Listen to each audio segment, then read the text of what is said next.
বৃহস্পতিবার রাত 12টার পর রসুলের শিখানো একটি বাক্য দিয়ে দোয়া করুন, আপনার দোয়া 7 আসমান ভেদ করে আরশে আজিমে গিয়ে নক করবে। দেখেন, আমরা অনেক সময় দোয়া করি, আমাদের দোয়া আল্লাহ রাব্বুল আলামিন অ্যাকসেপ্ট করে না।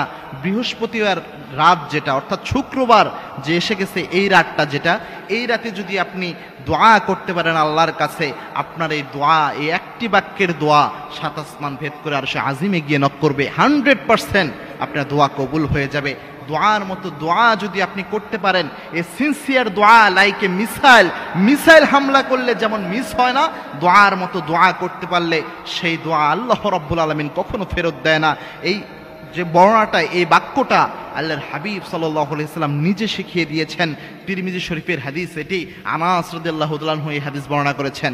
আনাস রাদিয়াল্লাহু তাআলা আনহু বলেন, এক লোক একদিন আল্লাহর হাবিব সাল্লাল্লাহু আলাইহি সাল্লামের পাশে বসে দোয়া করছিলেন, বিশ্বনবী এবং আমি বসা। আল্লাহর হাবিব সাল্লাল্লাহু আলাইহি সাল্লাম বলেন, আনাস, এই লোক দেখো দোয়া করছে।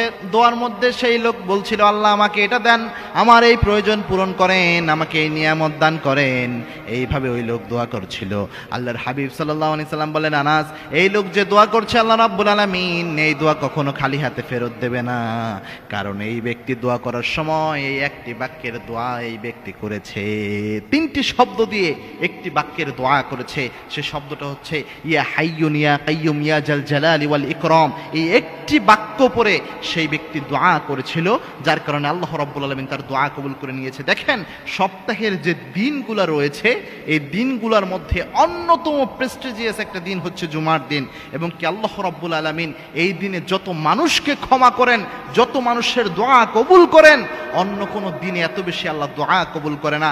এই বৃহস্পতিবার রাত যেটা, অর্থাৎ বৃহস্পতিবার দিন চলে যাওয়ার পর আমরা যেটাকে বৃহস্পতিবার রাত বলি, অথচ অ্যারাবিক অনুযায়ী যদি আপনি যান, আরবি মাস গণনার হিসাবে যখনই বৃহস্পতিবার সন্ধ্যা হয়ে গেল, তখন থেকে শুক্রবারের রাত শুরু হয়ে যায়। অর্থাৎ জুমার দিনের ওই রাতটা, পরের দিন জুমা, তার আগের রাতটা, এটা খুবই গুরুত্বপূর্ণ। এবং জুমার দিন আল্লাহ রাব্বুল আলামিন দোয়া কবুল করেন। এবং কি আল্লাহর হাবিব সাল্লাল্লাহু আলাইহি সাল্লাম জানিয়েছেন, জুমার দিনে এমন সময় রয়েছে যে সময় আল্লাহ রাব্বুল আলামিন বান্দার দোয়া কখনো খালি হাতে ফেরত দেয় না।